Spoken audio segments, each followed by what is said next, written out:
Hello friends, real life video में आपका स्वागत है। आई होप आप सभी लोग ठीक होंगे। और जो लोग चैनल में पहली बार जुड़े हैं, चैनल को सब्सक्राइब कर लें और बेल आइकन के बटन को प्रेस कर लें। तो आज जो तैयारी की बात होगी वो होगी साइंस वालों बच्चों के लिए। तो साइंस वालों बच्चों के लिए आज बहुत अच्छी टिप्स हैं कि जो बच्चे साइंस की तैयारी कर रहे हैं, चाहे वो एनसीईआरटी लगा रहे हैं या किसी अदर बुक से पढ़ रहे हो या कहीं से उन्होंने सब्सक्रिप्शन लिया हो या ऑनलाइन क्लासेस चल रही हो, यूट्यूब से पढ़ रहे हो, अकेडमी से पढ़ रहे हो या सेल्फ स्टडी कर रहे हो। तो उन सभी के लिए साइंस को लेके एक टिप्स है कि अगर आप लोग साइंस की तैयारी अच्छे से कर रहे हैं तो आप इस तरीके के क्वेश्चंस को भी डील करना सीखें, क्योंकि पिछले प्रीवियस ईयर क्वेश्चन पेपर में इस तरह के क्वेश्चन बहुत पूछे गए हैं और साइंस में डीप जाके क्वेश्चन पूछे जा रहे हैं। कुछ क्वेश्चन बड़े डीप जाके पूछे जा रहे हैं। तो साइंस को बिल्कुल हल्के में ना लें। जो बच्चे साइंस ऊपर ऊपर ही पढ़ रहे हैं, थोड़ा उन लोग के लिए इंपॉर्टेंट रहने वाला है ये वीडियोस में। तो आपकी स्क्रीन पे आप देख सकते हैं, लिखा गया है गति का दूसरा समीकरण स्थिति और डैश के बीच में संबंध दर्शाता है। तो आप अगर क्लास नाइन्थ का जो मोशन वाला चैप्टर है अच्छे से पढ़ेंगे, जो क्लास नाइन्थ का है, तो उससे आपका ये क्वेश्चन आराम से बन जाएगा। और भी बहुत सारे क्वेश्चन दिए गए हैं, जैसे और भी बहुत सारे क्वेश्चन्स हैं, जैसे विद्युत धारा का अंतर्राष्ट्रीय इकाई क्या होती है पूछी गई है और एसआई यूनिट पूछी गई है। तो ये तो इजी क्वेश्चंस है। तो बाकी ऐसे ही बहुत सारे जो यूनिट्स हैं उनको भी आप याद करते हुए चलें। आप जब भी कोई ऐसी यूनिट्स पढ़ते हैं उसको तुरंत नोट कर लें। तो और बाकी इसमें जो ऑप्शन दिए गए, ओम, वोल्ट, ओम मीटर, आप ये बताएंगे कमेंट्स करके कि ये किसके ये किसकी इकाइयाँ हैं। तो नेक्स्ट क्वेश्चन पे देख सकते हैं, इस तरह के क्वेश्चन आ रहे हैं बहुत डीप जाके कि धनात्मक त्वरण का अर्थ है। तो इस तरह के क्वेश्चंस। और एक क्वेश्चन 5.5 किलोवाट आवर्स को जूल में चेंज करना है। तो जो बच्चे क्लास 10 का एनसीईआरटी का जो इलेक्ट्रिसिटी वाला चैप्टर है, अगर वो अच्छे से पढ़ चुके हैं तो वो आराम से इस क्वेश्चन को सॉल्व कर लेंगे। और ऊपर जो 9th का एनसीईआरटी का जो मोशन वाला चैप्टर है, अगर उसको आपने लोगों ने अच्छे से पढ़ा हुआ है तो ये क्वेश्चन आराम से सॉल्व हो जाएगा। इसीलिए मैं हमेशा आप लोग से कहता हूँ कि कोई भी बुक आप पढ़ते हैं उसके साथ एनसीईआरटी भी ऐड करते हुए चलें। मैं भी आप लोग को दिखा दूंगा कि एनसीईआरटी में किस तरीके से ये पूछे गए हैं। एनसीईआरटी आप लोग को दिखा दूंगा।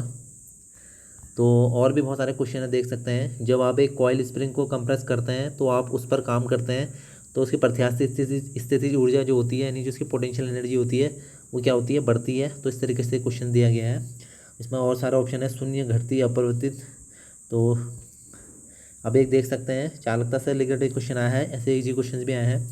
और यदि हम पेड़ की शाखा को तेज़ी से हिलाएं तो कुछ पत्तियां पेड़ से अलग हो जाती हैं और यह होता है। तो इस तरह के क्वेश्चन भी आए हैं। तो ये तो सब मोशन से रिलेटेड बहुत तो क्लास नाइन्थ का जो मोशन वाला चैप्टर है, यानी जो गति वाला चैप्टर, आप लोग उससे अच्छे से पढ़ लें। उसके जो रूल्स हैं वो भी अच्छे से पढ़ लें, क्योंकि रूल से भी क्वेश्चन पूछे जा रहे हैं।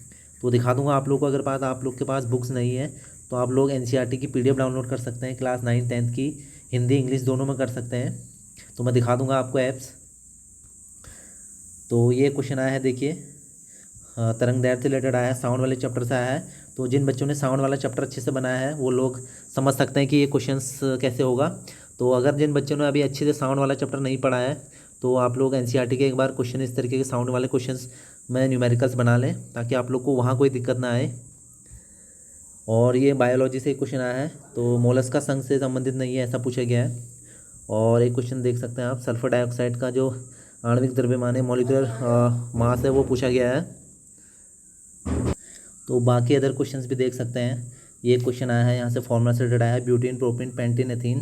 तो जो बच्चे क्लास 10th में हाइड्रोकार्बन वाले चैप्टर को पढ़ चुके हैं तो वो पहचानते होंगे इस फॉर्मूले को, ये सही है नहीं है। तो उसको भी आप अच्छे से तैयार कर लें। तो देखते हैं एनसीईआरटी से कितने डीप जाके क्वेश्चन पूछे जा रहे हैं। तो उन बच्चों के लिए सजेशन है जो ऊपर ऊपर ही सिर्फ प्रीवियस ईयर क्वेश्चन पेपर से ऐसे पढ़ रहे हैं, तो थोड़ा सा डीप जाके पढ़ें अच्छे से। तो एक क्वेश्चन और आया है, देख सकते हैं। तो ऑक्सीजन की उपस्थिति में अयस्कों को गर्म करने की प्रक्रिया किया जाता है, भंजन। और आप लोग बताएंगे कि निस्तापन, संरक्षण और निष्कर्षण। तो अगर आप लोग बताएंगे कि निस्तापन क्या होता है। तो देख सकते हैं पीरियोडिक टेबल से कितने अच्छे क्वेश्चन पूछे गए हैं। तो बच्चे पूछ रहे थे कि सर पीरियोडिक टेबल पूरी याद करनी है। तो पूरी याद करने की कोई ज़रूरत नहीं है, जो इंपॉर्टेंट है वही इसमें से पढ़ें। जैसे पूछ रहा है कि वर्ग 3 आवर्त 6 में लेंथेनम के साथ स्थित तत्व को क्या कहते हैं। तो लेंथेनम के साथ जो है वह लेंथेनाइड, एक्टिनाइड बताएंगे कि कहाँ से कहाँ तक शुरू होते हैं। और कमेंट करेंगे कि हैलोजन तत्व और संक्रमण तत्व कौन कौन से होते हैं। देखते हैं कितने बच्चे पढ़ रहे हैं साइंस। और ये क्वेश्चन पूछा गया, देख सकते हैं। इस यौगिक को कभी कभी भोजन को जल्दी पकाने के लिए उसमें डाला जाता है। तो ये एक क्षार है। तो बहुत अच्छा क्वेश्चन है, इसमें सोडे की बात हो रही है। तो फॉर्मूला आप लोग केमिस्ट्री में याद करते हुए चलें, जितने भी फॉर्मूले हैं। तो अभी फॉर्मूला पूछ सकता है आपसे, धावन सोडा का पूछ सकता है, कैल्शियम कार्बोनेट का पूछ सकता है, संगमरमर का पूछ सकता है, प्लास्टर ऑफ पेरिस का अगर पूछ सकता है तो ये सब आपसे पूछे जा सकते हैं वहाँ पे। तो देखो फिर पूछ लिया, एक क्विक लाइम का फॉर्मूला पूछ लिया है। तो आप मुझे बताएंगे कि CaOH का होल ट्वाइस क्या होता है और CaCO3 क्या होता है, CaCl2 क्या होता है। कमेंट करेंगे, देखते हैं साइंस वाले बच्चे कितने साइंस पढ़ रहे हैं। और ये क्वेश्चन आ गया इलेक्ट्रिसिटी से, देख सकते हैं। तो तार का प्रतिरोध किसके व्युत्क्रम अनुपात में होता है, तो रेसिप्रोकल किसके होता है, जो रेजिस्टेंस होता है। तो जो बच्चे प्रतिरोध वाला चैप्टर साइंस का इलेक्ट्रिसिटी वाला पढ़ चुके हैं तो वो इसको आराम से सॉल्व कर सकते हैं। इसका एक फॉर्मूला होता है R = ρL/A। और L क्या होता है, A क्या होता है, कमेंट करेंगे। और यहाँ पर एक क्वेश्चन फिर साउंड से रिलेटेड आ गया। देखिए साउंड्स की चाल बतानी है आपको, ध्वनि तरंगों की चाल बतानी है, तो एक सिंपल फार्मूला से ये क्वेश्चन सॉल्व हो जाता है। तो साउंड वाला चैप्टर 9th के NCERT से आप लोग, अभी भी आप लोग से बता रहा हूँ, टिप्स दे रहा हूँ, आप लोग इसको बना लें, क्योंकि इस तरह के क्वेश्चन बहुत पूछे गए हैं साउंड वाले चैप्टर से। तो ये क्वेश्चन फिर आ गया, देख सकते हैं। उच्चतम बिंदु तक पहुँचने में वस्तु द्वारा लिया गया समय पूछ रहा है, तो ये मोशन से फिर एक क्वेश्चन आ गया है। और ये बल बढ़ते त्वरण, ये फॉर्मूला पूछ ले सीधे, तो F = m/a उस चैप्टर से पूछा है। तो अगर हम इसको देखें तो उसको F को नीचे कर दें और त्वरण को ऊपर कर दें तो ये द्रव्यमान का फॉर्मूला हो जाता है, m = F/a हो जाएगा। तो ये सिंपल सा फॉर्मूला है। और फिर पूछा गया, देखो इतने डीप जाके क्वेश्चन पूछे गए हैं। तो एक कण स्तर परिमाण की शक्ति द्वारा क्रियान्वित होता है और हमेशा कण के वेग के लंबवत होता है। कण की गति एक समतल सतह में होती है, इस प्रकार की होती है। तो इसमें इस तरह के क्वेश्चन भी पूछे गए हैं। और एक क्वेश्चन यहाँ फिर पूछ लिया, बहुत अच्छा क्वेश्चन पूछा है। त्वरण पूछा है, तो त्वरण का फॉर्मूला होता है F/m। तो फोर्स आपको दिया हुआ है और मास आपको दिया हुआ है, तो आप लोग इसको करके सॉल्व कर सकते हैं। और आपको लोग को यूनिट भी पूछ लेता है, कभी कभी मात्रक भी पूछ लेता है। तो संवेग का ऐसा ही मात्रक पूछा है, देख सकते हैं, ऐसा यूनिट पूछी है।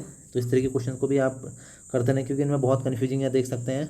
एक में मीटर/सेकंड² है, इसमें मीटर/सेकंड मीटर/सेकंड², मीटर/सेकंड है, तो बहुत इसमें कन्फ्यूजन होता है।